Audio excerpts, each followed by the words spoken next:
Good morning. Good morning.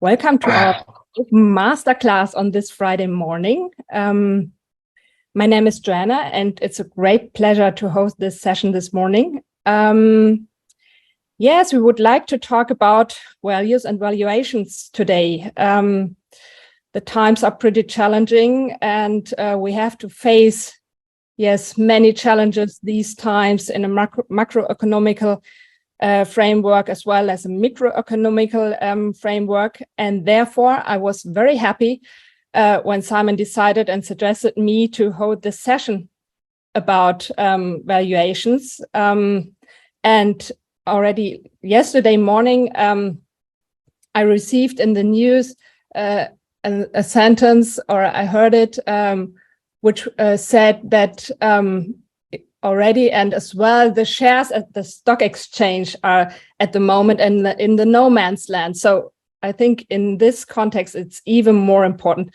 to talk about this topic. And therefore, I'm very happy. Would hand over to Simon now. And let's go. Thank you, Johanna. Should we already start, or should we wait 1 or 2 minutes for the others? But I think the starting will be an introduction anyway. So I guess there's no harm in starting. Mm-hmm. Let me quickly share my screen.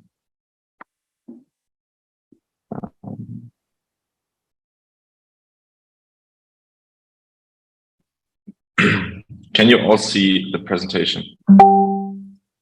Yes. Okay. Very good. All right. Then, So thank you all for being here. Today we would like to talk about valuations and especially, let's say, the decoupling of value and valuation, and we'll of course go into the details of how the valuations have increased over the past couple of years, especially in the VC space. And now that the capital markets are changing, how we expect this to change, and also a few, let's say, tips and reminders for founders that we think could be useful in the coming years. So thank you very much all for being here and for joining our open masterclass. Maybe a quick introduction about ennea. What do we do? Probably most of you know a bit about us already. We are in Germany, and we started in Germany, but not only Germany anymore, based investment and advisory company. We basically have 4 pillars how we serve clients and portfolio. It's fundraising masterclasses that we offer, where we connect founders with our investor network, but also teach them how to best possibly prepare for their first institutional funding rounds.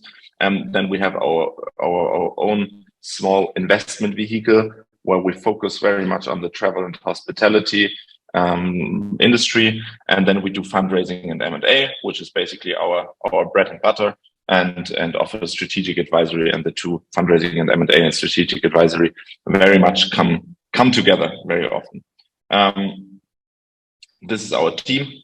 We are now currently a team of 6 people across 5 different locations. Most of us sitting in Munich, 3 people in Paris, and Johanna in Berlin, Kassen in London, and Francesco being located in Bucharest. So most of us have a background in the travel industry, and apart from that, of course, in the finance space, in the startup space, that's where we come from. Let's maybe start with the very basic topic. So what is the difference between... Sorry to interrupt you. Just a quick thing I wanted to say before you dive deeper into the topics. This is a workshop today, so we would be very happy to handle it in an most interactive way as possible. So whenever you have got any questions, feel free to interrupt Simon so that we go directly into discussions and to answer all your questions at the right time. Yeah, I try to not only bring in our own opinion. But of course, it's always a bit our bias. Let's say what we present here. So it would be great to also see hear other opinions and be challenged. So just feel free whenever to jump in whenever you want to interact. So yeah, what is the difference between the value and the valuation? I mean, the value is the monetary, material, or assessed worth of an asset, good or service. So it's just what is it really worth? But that's hard to measure, and that's why we had to come up with things like a valuation. And the valuation is just let's say the process of determining this worth, right? And it specifically comes to it's mostly used for evaluating an asset or a company. So in summary, the valuation is just the estimation of the value, because however, I mean, we can use different kind of valuation methods, and we will talk about those valuation methods in a second, but we will probably never really get to the true value of a company, because this is super hard to measure in the end, and it's dependent on so many factors, many of which we will probably never know.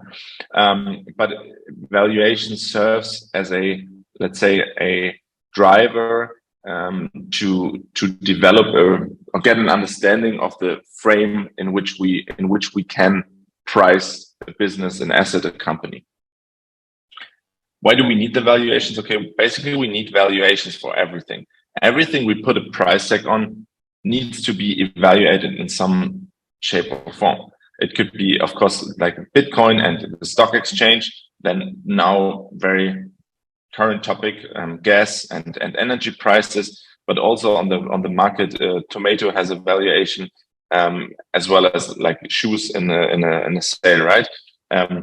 You have to if you want to purchase goods, you have to put a price tag on it, and that's probably, I mean, that's always been the case, and that will always be the case. Essentially, everybody knows what determines the valuation, right? It's demand and supply. But I think in the end, demand, it's not always the real demand and supply that determines the real that brings up the valuation, because it's also very much the perceived supply and the perceived demand. And basically the perceived supply can very much have an impact on the demand that is being created in the market. If we all remember the COVID times, let's hope they are mainly over. All those panic buyings, right? And this can also result, those panic buyings, because people think that there's a lack of supply. This can be a very, very dangerous situation in the end, because if you now think about the Hackler, the German toilet paper company, they are now insolvent because basically they also had to up production in order to be able to fulfill the demand that came up during COVID. But actually those production capacities, they weren't even needed, right? Nobody needed that much toilet paper in the end, because this was just panic buying. There was a thought or impression that there's a lack of supply, but it was just hoarded at home. So the perceived supply is probably drives the demand into a direction where the markets then don't really match anymore in the end. And each good probably has its very own drivers that drive the demand. So in evaluating a company, it's very different to evaluating gas, and certainly to evaluate luxury goods, for example. There are multiple valuation methods that have evolved over time. Of course, there's just taking the asset value. So what do I have in hard assets in my company? But I think no founder would be interested in just having his company evaluated based on the hard assets that are within the company. But on the drivers of the business, let's say. I think one of the oldest methods is actually multiples. And it's interesting because multiples are still very commonly used, right? You then just differentiate between the kind of business model and the growth and the industry that you're active in, and then you come up with a multiple that is based on comparables. So you look at comparable companies within your own industry, and then you can come up with a multiple based on your profitability, based on your business model, etc. Actually, multiples have always been used for the exchange of goods and services. They've already in the 19th century, they have become a common valuation measures for companies, mainly in the US. I think it swapped over to Europe a bit later. And then of course, schools like Harvard Business School, for example, and other people have come up with let's say more advanced methods within the multiple valuation method. In order to be a bit more precise and to take different kind of factors and not only the earnings into consideration. But actually, you can put a multiple onto anything, right? You can put a multiple onto sales. You can put it on EBITDA. You can put it on net income. You can even put it on some cash flow items. So its multiples can be very different, and you can of course also mix it between based on the business model. Then in the 1930s, the DCF came up, the discounted cash flow method. It basically came up after the stock market crash in the US, in order to really better measure the future worth of companies and be a bit more, let's say have a more mathematical approach to evaluate a company. But whilst it has been in the beginning, it has been mainly used for insurance and purely financial investments on the stock market, for really like capital investments in order to invest into business and get involved, or M&A transaction. It really became relevant a bit later, like 40, 50 years later. But now it's very common.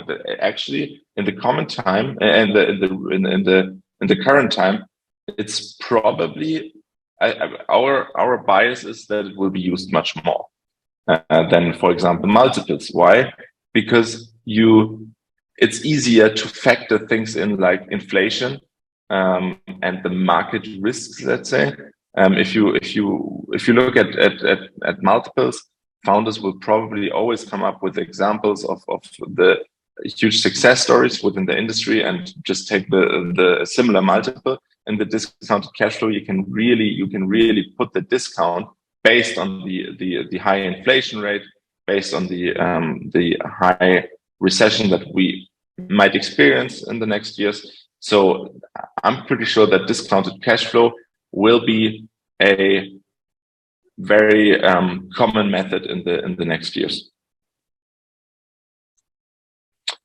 Then we have the VC method, which is basically, it just looks at the return of the investor. The return, the investor wants to have a return of 10x on this company.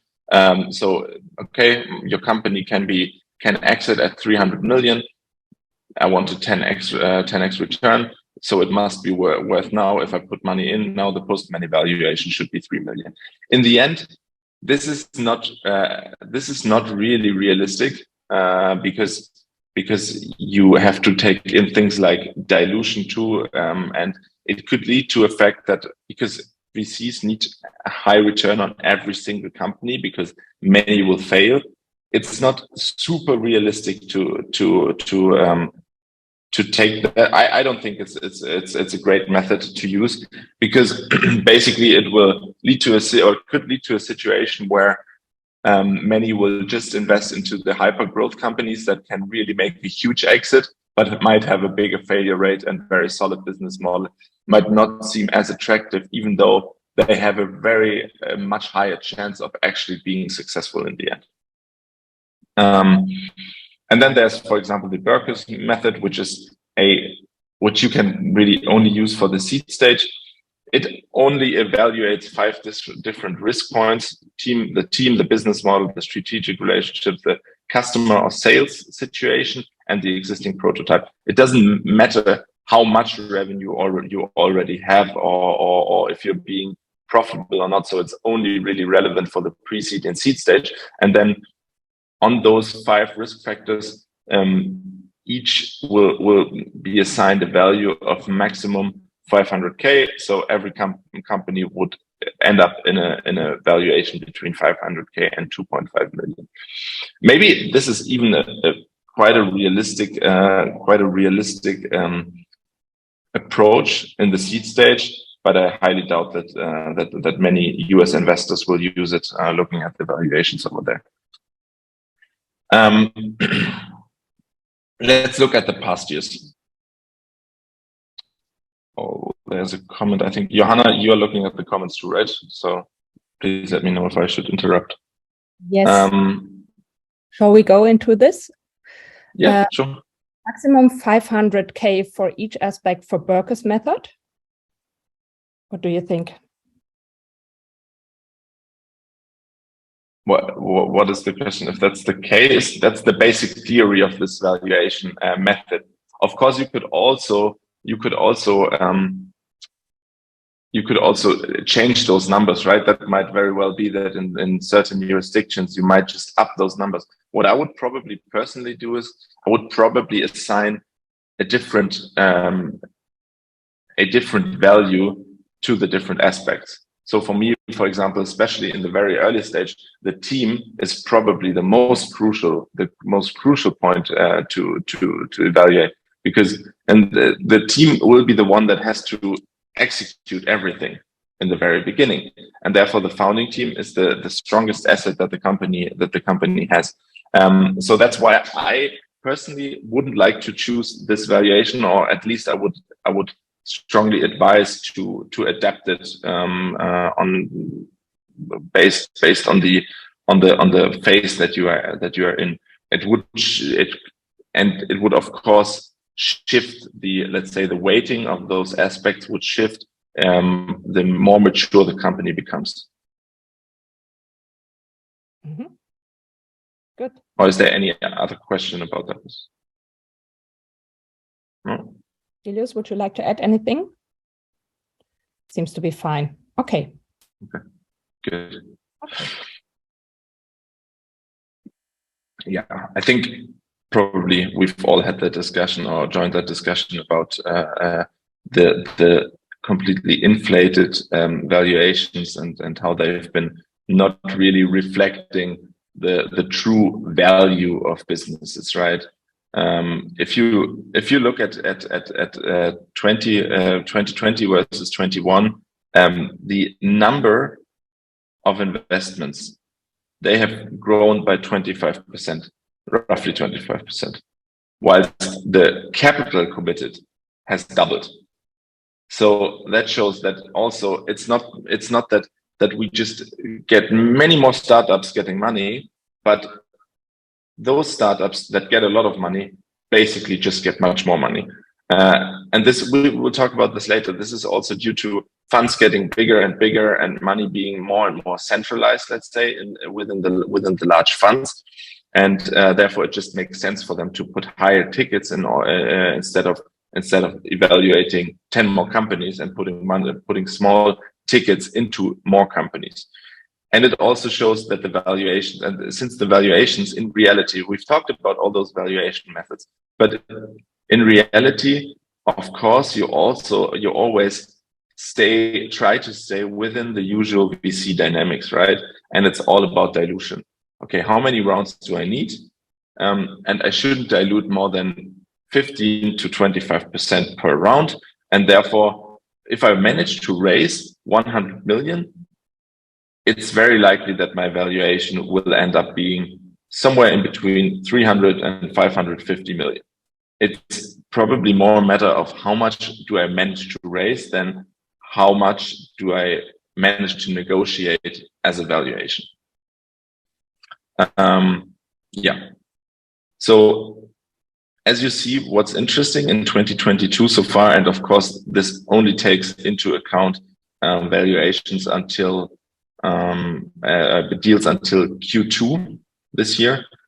The capital invested has gone down because, of course, of the due to only considering half a year. But the post valuation, this is still increasing. But I expect the post valuation to go down quite a bit for the second half of this year. But then again, you look at crises and you realize that not all crises have been bad for the VC space. Looking at COVID have been the best years in order for a startup to raise. Maybe not in the industries that we are very active in, the travel industry. That might have been that was certainly a tough time. But to be honest, for travel startups, probably not even as tough as one might have expected. I remember the times when we sat in Berlin and there was just a message, okay, ITB will not take place in 2020. And we were, okay, how are we going to deal with our portfolio? How are we going to deal with our mandates, etc.? And actually, it hasn't turned out as bad as expected because there was so much capital still in the market. The investors were already locked in. So they still kept investing. And in the early stage, you didn't have so many revenues to basically lose, right? And if you look at the what is really interesting, that the proportion of down rounds have actually decreased. They have now slightly increased, but they have decreased in 2021. So we remember that in 2019 we had so many huge rounds, right, in the VC space, and apparently most of the companies managed to really raise again at the same valuation or at a higher valuation. But then now it's a bit different. If you look at the August has been the worst month in VC funding in 2 years. So it's been worse than even some of the COVID or most of the COVID months, and especially in the later stage and this huge growth phase that this is really suffering now the most, and we will talk about why. This is, of course, the topic of the day, right? Are we going to jump into a huge recession, or are we going to manage to keep printing money and get out of it? But of course, the printing money will probably sooner or later drag us deeper into the recession. I think, first of all, to be a bit more, let's say, positive, we have to differentiate between a depression and a recession, right? A depression takes much longer. It will take us to a very different level. And I don't believe that we will jump into a depression. A recession, however, is more, if you want to call 1.5 years, a temporary thing. But of course, it's a bit minor. It's just not a phase of huge growth, which we have experienced in the past years. But it's a huge difference between depression and recession. So that's something that we should also keep in mind. But of course, valuations will change. So RIP to revenue multiples. Probably many of you have seen that picture on LinkedIn or different platforms. Those great revenue multiples that were sometimes as high or higher as normal EBITDA multiples. It will be, quite frankly, it will be hard to achieve them, right? But it might not be as bad as displayed on this picture. Simon, we have a question, 2 questions. Is there a specific period within a year that VCs go after early stage companies? To put it differently, are VCs going after larger tickets and then with the remaining cash, they go after smaller tickets? Wait, sorry, I'll quickly read it, okay? Is there specific?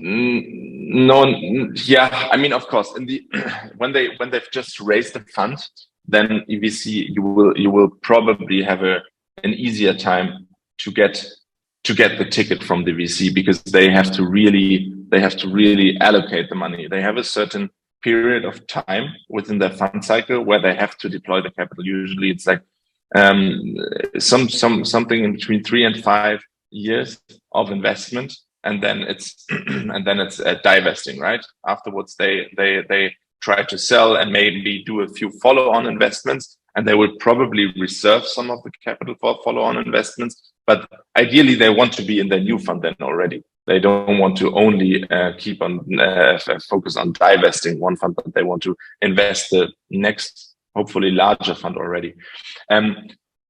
Sometimes there can be a situation where they've been very hesitant to deploy capital, and probably after the next 1.5 years will be a very good time to raise, actually, because now they are a bit hesitant to put in much larger tickets because the market situation is so unclear.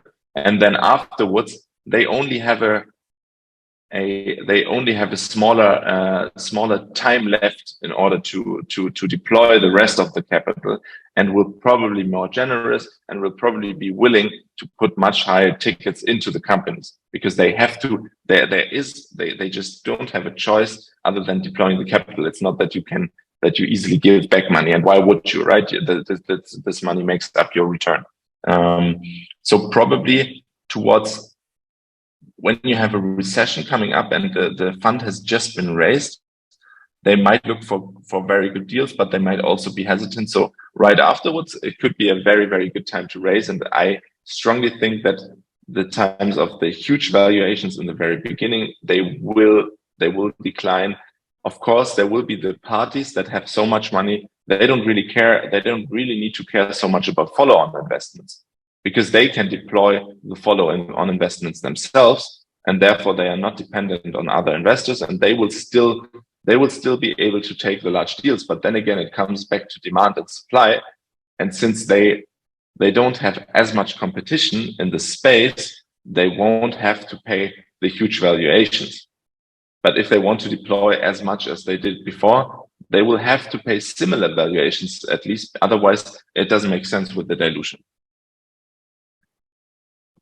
And maybe to looking at your question again, a specific period within a year, I think that spring is quite a good time for investments. So pre-summer period, August is super slow usually, right? August and July is super slow, and then you only have September, October, November, and then again in Christmas it cools up a bit, right? They will not start in December new conversations, but they will probably say, okay, we are just finalizing our last 2 deals. Let's talk in January. So probably March is a good time to fundraise, I would say. Yeah, we are afraid of a valuation crush, of course, but then we see this guy, right? Adam Newman. He has basically he has crashed. He has been responsible for one of the biggest startup failures and the most popular startup failures in the past years. But yet he manages to raise 350 million for a bit more than a PowerPoint presentation. This is super impressive. But why is this the case? And let's look at a few statistics. This has always been the case. If you look at this, even in 2017, we had a company that wasn't older than 12 months and managed to raise 270 million in the same year that they've been founded at a valuation of 750. And if you look at inflation, that's probably roughly the same as Adam Newman right now. Last year, we had even crazier stories. So you will probably always have those huge outliers, because if you think about the rationale of there's a question if you have to go give it to a guy who has wasted so much money. But if you look at the rationale of a company, an investor like Andreessen Horowitz, they have a 4 billion fund, or might even be bigger. I don't know the number by heart. They need to make the same return as a small fund. So how should they make imagine the overhead costs that they would produce if they invested with a ticket size of 5 million euros or $5 million? It would take them so much time and so much portfolio managers they would need to hire in order to take care of that portfolio.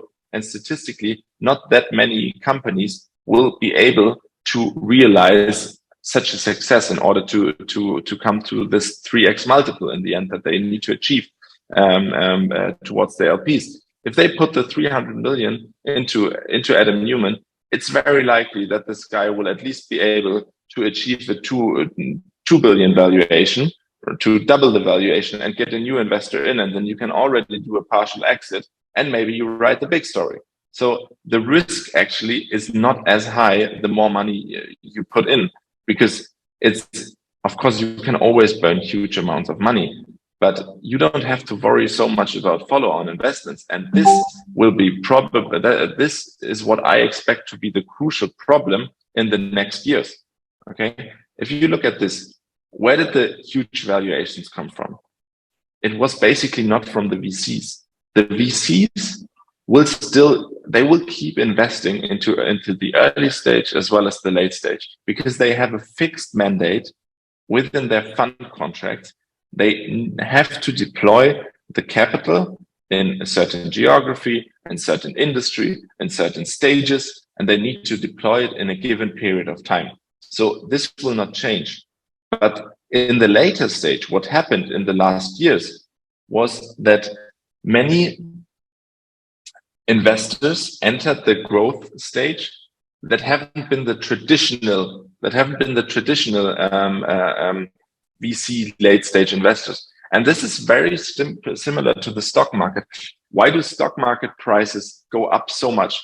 Because more and more people have access to stock market investments and can put their private money into stock markets, and many don't even know so much about it, right? They just invest into some ETFs and they make a good return and they are happy. But there's also a lot of, let's say, let's call it dumb money, right?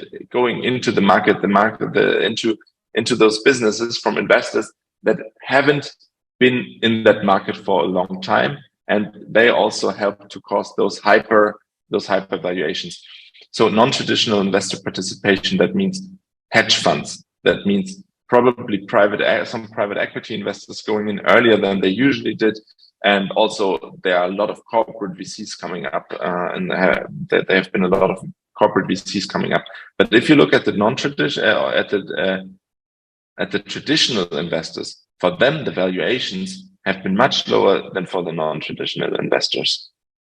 And I think as this money will now look for more security again and might not go into the VC space because it's due to higher interest rates, etc., there are other asset classes that are more interesting.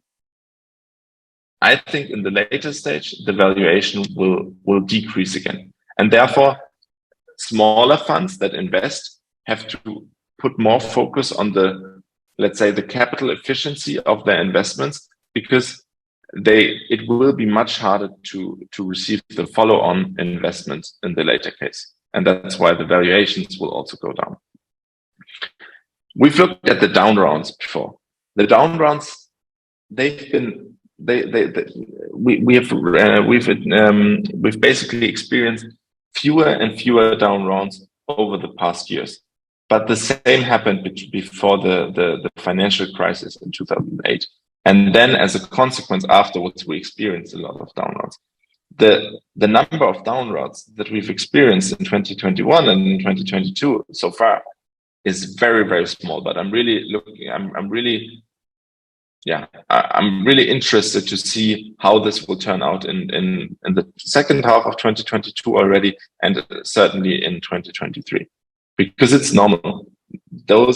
Looking at companies like, for example, Gorillas, right? Those grocery fast commerce startups, they have managed to achieve such high valuations in a very short period of time that they had to burn money. I mean, they basically had to use that money for something. Those investors did not put in that money in order for that company to use it for the next 10 years.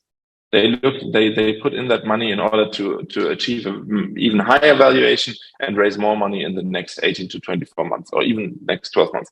And this will be a very, very tough situation for them now, because they have a certain burn rate that they can only limit to a certain level, and each investor knows it. So there's a higher risk associated to it. And therefore we can expect, I think, very, very drastic down rounds in the next years. But only for those. But I think business models that are a bit more solid and that are not that are more capital efficient, they will probably not struggle so much with the down rounds, because they haven't been so bullish in the planning, and they can still achieve the goals and show their progress, and show that they can work with less money.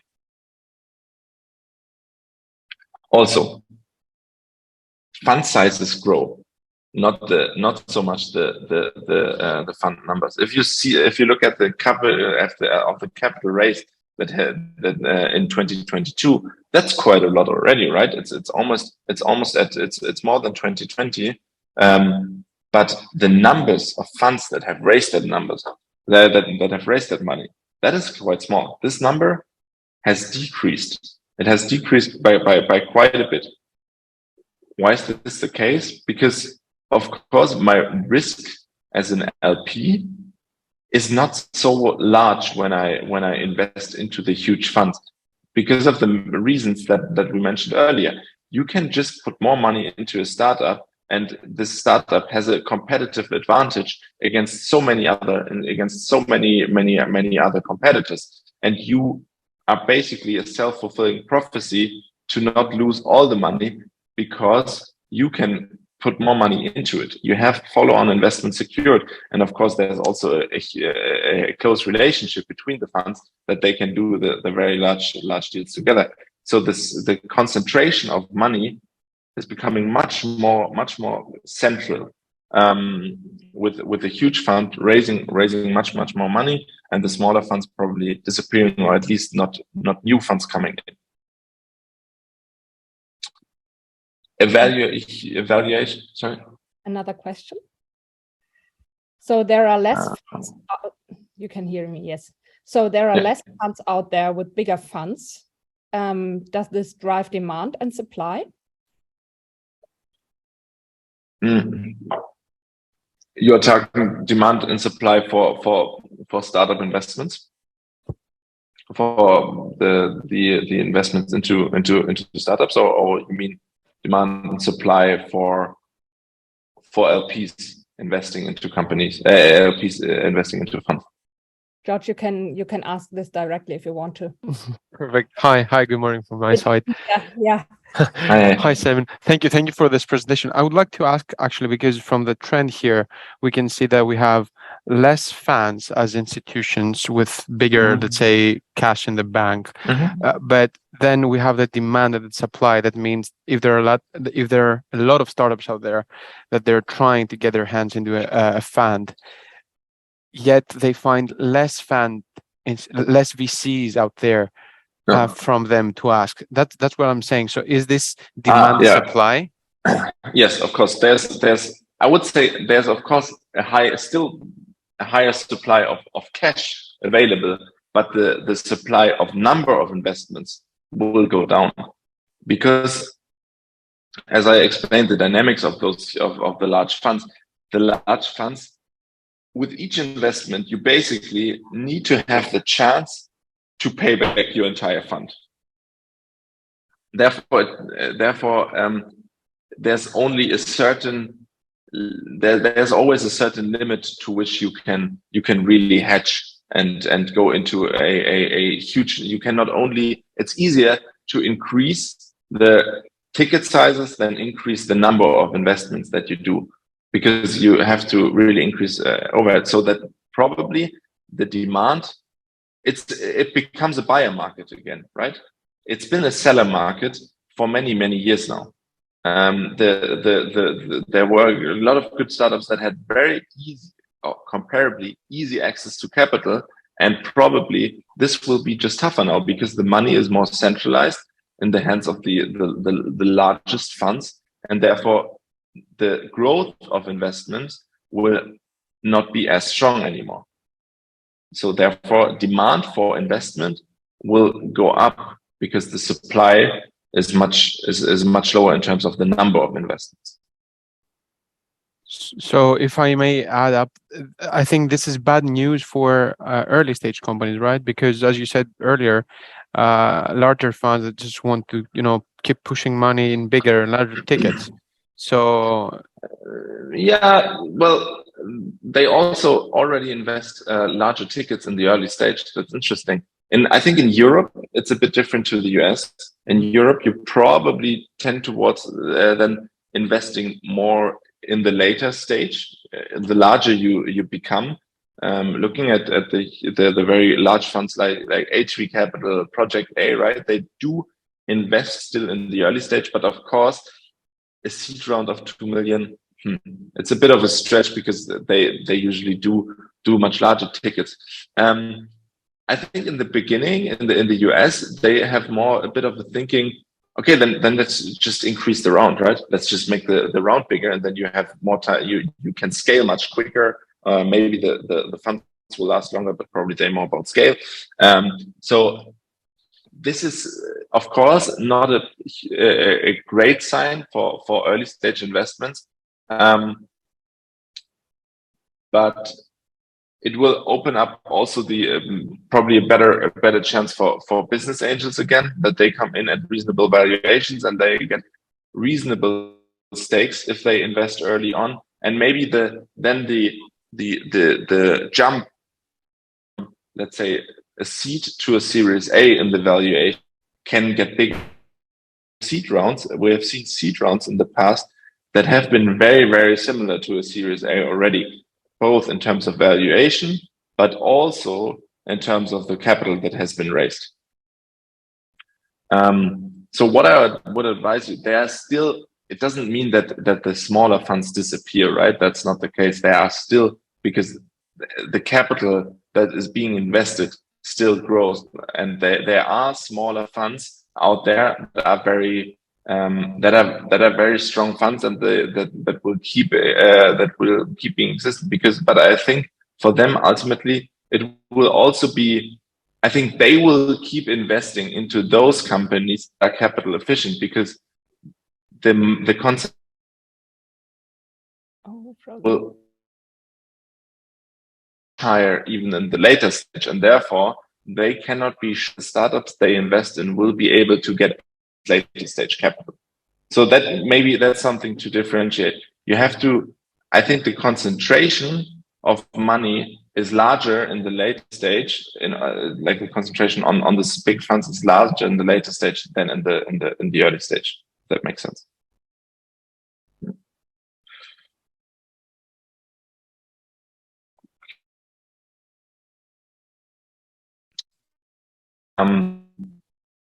Why do you want to raise valuation? I mean, in the end, everyone of course wants to be able to raise money in order to really grow the team, grow the business. But most of the founders also want to make a good exit, right? And there comes the question: a high valuation, a self-fulfilling prophecy in the exit scenario in the end.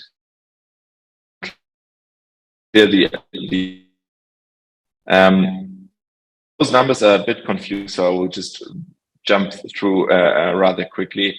If you look at EBITDA valuations, for example, in the later stage, in the merger, in the M&A case, and then in the IPO stage, they are pretty.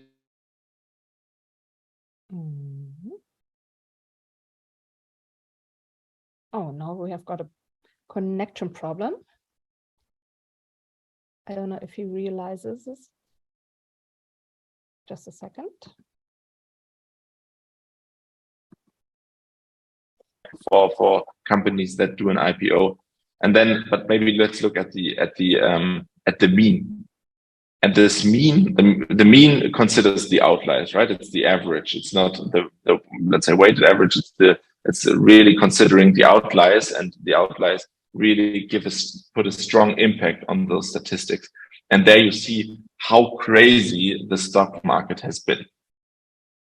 There have been so many negative EBITDA companies, so unprofitable companies, that have managed in their exit to achieve super high valuations in the end. which is much more difficult in the mergers and acquisition case, because of course, sometimes it's a private equity that then wants to really also scale. But in the mergers and acquisition space, it could also be a strategic, and the strategic doesn't like to buy a company that costs them money after the acquisition for a high valuation, but it should add value to the current business, both strategically as well as financially. And as you see, the revenue multiple, of course, is great in the later stage. But if you want to then have an M&A case, it will be, in the past years, it's been very, very tough to realize that in the M&A space. And maybe those statistics make it a bit clear. You have a unicorn valuation, and we have had companies, a lot of companies with a unicorn valuation, right? Each year, right now it's about 600 to 800 companies that have a valuation that is above. No, sorry, that's not right. Around 400 startups that have a unicorn valuation. So they are only VC backed, and they have achieved a valuation that is higher than 1 billion. How many of them exit as a unicorn? Number is very low. The number is very low. And the blue ones are here. This is IPO. The blue pillars are IPO, and the black ones are M&A. Essentially, it's very, very hard to achieve a $1 billion acquisition value. So just because you receive an investment, a funding round with a $1 billion valuation, that doesn't mean that you also manage to exit at that valuation. And that takes me to a point that founders should keep in mind. Achieving a super high valuation is not always the highest goal. Because imagine you managed to raise a huge round last year, and now you want to do an exit, right? You still have a good share of the company because you have managed to raise at such high valuations, but probably, and that might be even more the case. So if you raise now, an investor would have said, okay, yeah, I accept that valuation, but only if I get a high liquidation preference. And a high liquidation preference really, really hurts in the once you jump into recession. Because if you cannot justify the valuations that you have received before, it doesn't basically matter how much of the company you still own, because your investor will be served first. And the 1x liquidation preference, probably that's something you cannot negotiate away. But having a 2x or 3x valuation liquidation preference based on a very, very high valuation, it will be super tough for you to get a good share of that too. Because if you have a 1 billion valuation, the likelihood that you will make an exit of 1 billion plus is actually not that high. But if your investor that has put 100 million has a 2x liquidation preference, then this investor, and you make an exit for 400 million only, let's say, which is still a huge exit, right? Your investor will first get 200 million out of it. And if you have more investors like this with a liquidation preference like this, let's see what stays in there for you. So sometimes it might be a good thing to be happy to trim down the valuations because it doesn't put as much pressure on the next round or the exit, instead of giving an investor such a high liquidation preference, because that can really, really be a tough situation for you.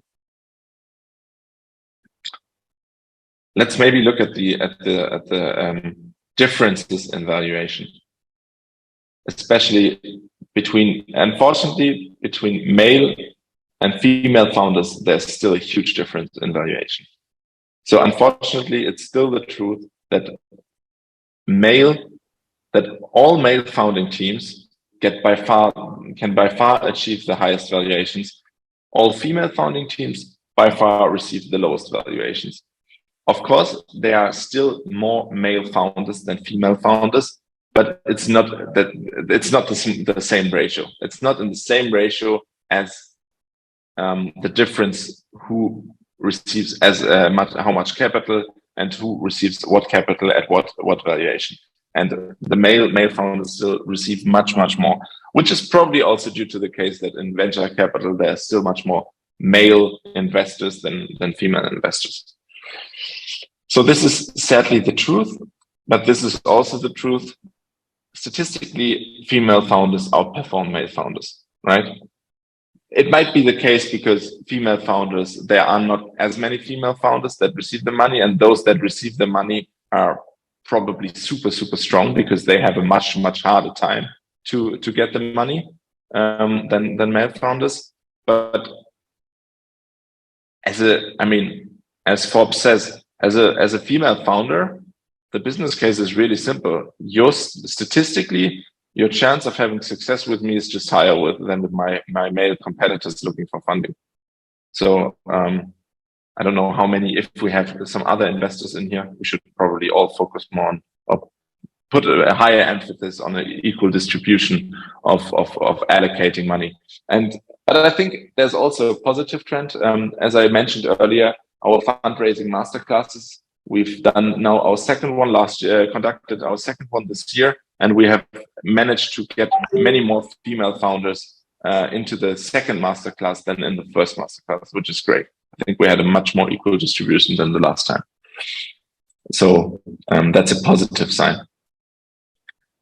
What are the current factors for valuation? Of course, we have geography, we have the background of the founding team, most importantly, the team, the timing, product, business model, market, industry, maybe industry and geography. Not as important. I mean, in the early stage, the team is the most important thing. Then in the maybe the business model and the product. In the end, it becomes more towards the market, the product, the revenue, etc. But I think some of those factors might really, or I hope some of those factors really will go away, and some new factors will come in. So looking at, for example, geography and background, Johanna and Jan were in Athens last week at a startup event, and what Johanna came back and told me, it's really interesting because the Greek ecosystem in terms of funding is still quite close. The money from Greek VCs goes mainly to Greek startups, but Greek startups are having a much harder time to receive funding from outside investors. And I hope that this will change, at least within the European space, right? That you have a lot of cross-border transactions and bring more benefit to it, because it will ultimately help the startups to also go into different markets in the European space and be able to compete with those highly funded US companies. So this is something that I would like to that I would love to change. Then also background of the founding teams. I think we need to get more diverse there. We talked about female versus male, but also probably there is a good number of universities in Europe that receive such a large, and founders from those universities receive so much funding compared to others. Of course, they might have a very good education, but at the same time, it's very much about network too, right? There are alumni clubs that foster this investor network. Looking at, for example, Germany, there's this the company, the university called WHU, and because the Rocket Internet founders come from there, statistically and historically, a lot of students from this university have been dragged into the Rocket Internet environment and have managed to raise a lot of money afterwards, which is nothing bad. They are great founders, right? But they are certainly also great founders in different universities with a different background, and they just have, due to a lack of network, they have a much harder time to raise. So maybe 3 factors that might replace those factors. I truly think that sustainability will become a factor in the valuation. And we are currently running a few projects. Maurice and Ludovico from our team are working on different projects, how to assess how basically sustainability can really enter the VC space. There are a lot of impact VCs that have come up in the past months and years, but for example, certainly in our industry, the travel industry, traveling sustainably is super hard. And so also we are really trying to assess how this can become part of our DNA and how VC investment can be sustainable and how sustainability can also become a factor in the valuation. But it's, to be honest, it's very, very hard, right? Because you easily get in a situation where you are mainly greenwashing instead of really, really being seriously interested in the sustainability and creating an impact. Then diversity, we mentioned that could be a huge case. And then also we are now experiencing a shift from Web 2 to Web 3, right? I strongly believe this will happen. So does your business still really work in the Web 3? So in the, let's say, not only read and write, but also own and earn, let's say, internet. And this has been probably the same situation in the .com bubble. How can your business, you want to ask for funding, you're maybe not a purely online company. Okay, then I'm pretty sure investors ask, how is your business prepared for a shift towards the online world? Can you still survive there? Are you still competitive? And the Web3 adaptation might be the next thing. Doesn't have to be it, but it might be a thing that companies should consider and should think about. Okay, is my business model adaptable to the future functionalities and the future dynamics of Web3, or does it even open up even more chances for me? Yes.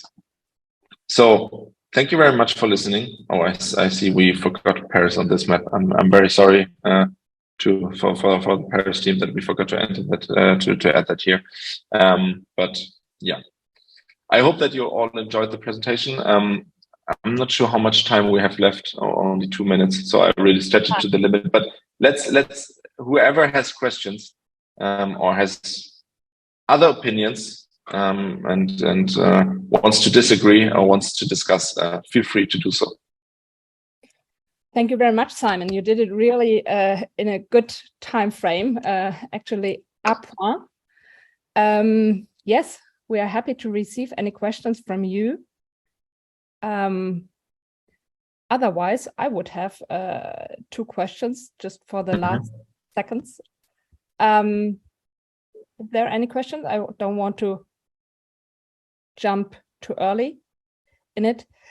So Simon, what's your opinion about changing currencies? What impact, in your opinion, will it have on values and valuations in terms of, let's say, blockchain? Because of there will be this decentralized system, and therefore, probably better availability of money. How does it influence values and valuations? So you mean now with blockchain cryptocurrency, or are we now talking about inflations in different kinds of markets? No, crypto and cryptocurrencies. Sure. Well, I think first of all, interestingly, we have been to an event this week which talks about blockchain in the travel industry, and I think this is the first thing I want to mention. Blockchain is not crypto, right? Cryptocurrencies are a part of the blockchain technology. It's one use case of the blockchain technology, let's say. So I think it will still take some time for cryptocurrencies to be, let's say, the first payment method. I don't see that happening in the next, let's say, 2 to 3 years. That this will be the standard method of payment. but of course, you have the bias that when you pay with tokens, you can create loyalty. You can create loyalty, and you might be interested to keep those coins instead of exchanging them back into money, because they, as the network grows, the value of this grows too. So basically, you can maybe purchase more for the same. You get more for the coins that you hold already. So once we've figured out let's say the technological challenges, of course there could be the tokenization of or using tokens to pay and to create loyalty can be much more, can lead to a high usage of those currencies instead of cash. Yeah. But based on valuations, yes, this will have an impact on valuations, because your tokens are being used quite a lot. You will certainly receive a higher valuation, because that means that you have managed to build a network where many people are very active in, and that the network that you created has a value to people. And data, even though we hope that blockchain might help to decentralize the data and not only leave it in the hands of Amazon and Google, data will still have a value, right? Data and access to paying customers. Yeah, absolutely agree. As we are already running out of time, is there a last advice you would give the startups on their way when they go out of this session now? Yeah, I mean, essentially, I think it will be tougher to raise money, but if you are a great founder with a great idea and great startup, then you just need to have a long breath. It doesn't mean that the funding is over. Jan, I think Jan is not here anymore, but Jan usually draws even more negative picture than I do. But I think you can definitely still receive funding there. Excited people out there that want to invest money into startups. But as an advice, I would really not only push for the highest valuation now, but try to close a round if you are able to close the round. Because whatever cash you have in the bank now, nobody knows how the next 2 years will go. And therefore, having a smaller round and planning a bit more conservatively with the money will definitely not harm you. And you can still raise more money if you have cash in the bank, right? You don't have to wait until you have used all your cash. So don't focus too much on huge rounds, but try to get on try to have a more conservative plan in place too, and a bullish plan in the back, which you can present if there is an investor that is happy to put much more money in. But maybe look for a bit smaller rounds to start with right now, and make it attractive to business angels. So you don't only compete for the large investors. Try to get industry experts in that can really foster your growth in the beginning. Maybe that they do not only bring money, but expertise. Also in a recession, there will be strong expertise and strong knowledge that can help you maybe even more than money. So if you can close a small round with knowledge with people, that can be worth a lot. Cool. Thank you very much, Simon. So thank you for your time, everyone. We hope that we could answer all your questions and could serve you with a lot of information that help you for going the next step and jumping on the next level. And yes, of course, facing all these challenges of these types. Whenever you have got any further questions, let us know, write you an email. If you would like to receive the presentations, of course, let us know, we can send it to you. And then I would invite you, or I am happy to invite you to our next Open Masterclass that will take place in November, on the November 2nd, with our partner, Kassian Seelens. And he will talk about a different topic, about Hospitality 2030, a glance into the future of living beyond one's home. So slightly different to the topic of today, but of course might be of interest for some of you when you are in the hospitality sector, and yes, to the others as well, because it's not only this topic itself, but a macroeconomical view on the things. So thank you very much. We keep you looped in. Have a good day, have a great weekend, and then see you next time. Thank you, Johanna. Thank you. Thank you, everyone. Bye-bye.